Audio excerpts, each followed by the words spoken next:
Ladies and gents, and boys and girls of all ages, Mr. Tim here, coming out with a new episode of Comic Critic. If you're just joining us, this is a show where I take a look at random pieces of media I'm either on the fence with, hate, or enjoy, ranging from mostly films and shows. I'm going to be blunt, I don't see myself doing reviews in the future. There are some I still want to do, but to put it simply, I have other priorities that are more important. That, and I feel like it's not really my place to be much of a reviewer outside of some of the videos I made. But, in addition, I've decided to come out of my semi-retirement from doing reviews to take a look at a new animation pilot, titled Catching Up. After 4 years of work, YouTube reviewer LS Marks released his animation pilot in the hopes of making it into a full series. So is this pilot worth the 1 million views it has? Well, let's dive right in.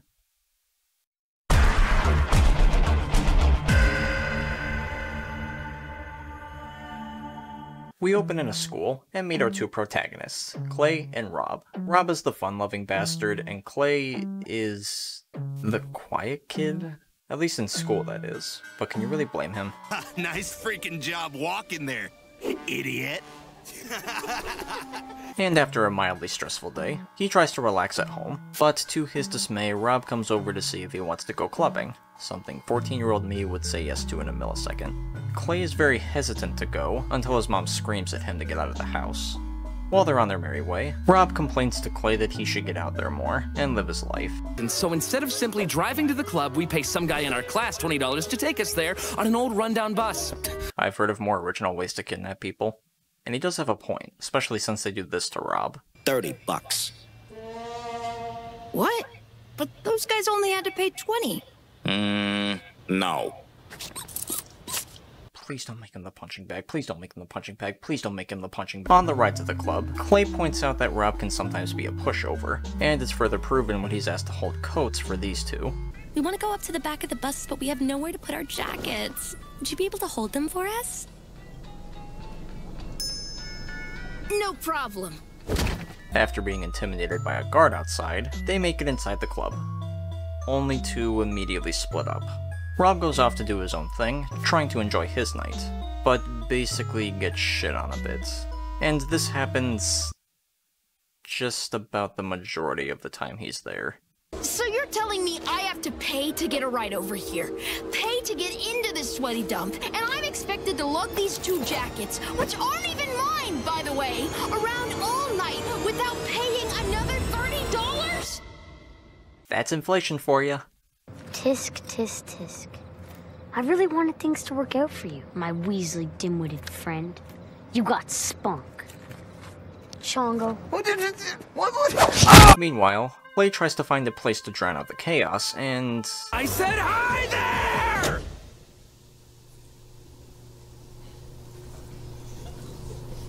Well, this is awkward. Clay then finally finds his way to the lounge, and sees a couple of guys have snuck in a classic beer. Hey, bet you $20 he's gonna put us out, huh? $20, deal? Mm-hmm. And yes, that is Charlie from Smiling Friends. Wait, how does Mark have this many connections? What? Anyways, Rob eventually gets tired of all this shit, and finds Clay drunk. Yay, underage drinking! Rob then begins to take Clay back home, and bump into the girls from earlier. They try to push him into holding their jackets for longer, Clay comes in to defend him, leading to a big argument, and Rob blows a fuse. Jesus Christ! Just shut the hell up about these goddamn jackets already! What the heck? That felt good. Tisk, tisk, tisk, my midget Weasley friend. I was really hoping things could work out for you, you know? You got spunk. Go. This man don't take no fucking spunk. Props to you, Mark. Props to you. Rob apologizes to Clay for dragging him out for something that turned shitty, but Clay doesn't mind that much, even saying after a while it was enjoyable. He even gives credit to him for finally standing up for himself. They also agree to never speak of the drinking to their parents.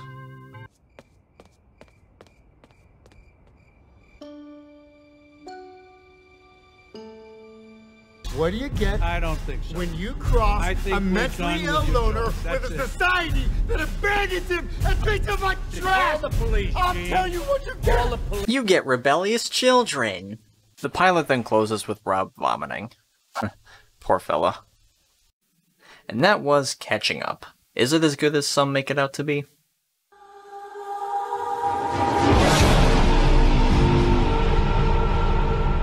On its own, I think it's decent. I wouldn't say it's the best indie pilot, but in some ways, it was serviceable, and wanted to be something more simple rather than something overly complex. There isn't too much else I can really say about it, besides most of the jokes working fine, and most of the characters being likable. It's a little memorable, but for some, I can understand why it wouldn't. It's not to say by any means that it's bad, far from it actually. However, one thing I will say is even though something is indie, that does not automatically mean that it's quality. Quality always varies depending on the skills and focus that the team has, and if either of those aren't in place, whether that's just in one aspect of the project or multiple, it does lessen its quality. With some projects it's the writing, others it's the animation, sometimes a voice or two doesn't match, the list goes on. With Catching Up, it meets just about every standard a pilot should have. A decent cast, decent animation, decent writing, it has a bit of quality to it. But that's not because it's indie. The main reason from what I understand as to why indie is heavily praised is because it takes a lot of balls to do it. And although utter trash comes out of it, thankfully, a lot of good has come out of it. And yes, Hazbin Hotel does count. A24 is an indie studio, and Amazon has no creative control over it. So no, Hazbin is not corporate slop, like most of the internet thinks for some reason. And side note, I really do think it's so much better than this. But that's a whole other discussion. In general, indie animation does seem to be taking the mainstream by storm, with Digital Circus being put on Netflix, has been getting 3 new seasons on the way, and new pilots like this and Ramshackle coming out. Go see those, by the way, if you haven't. Because of all the commotion with indie animation recently, any creative out there should delve into it now more than ever. Especially since Hollywood is down the shitter. And in the midst of this, whether some is good or bad, it inspired me a little bit. With that said, thank y'all for watching. Like, comment, subscribe, whatever. This is Mr. Tim on Comic Critic, and hopefully, until next time.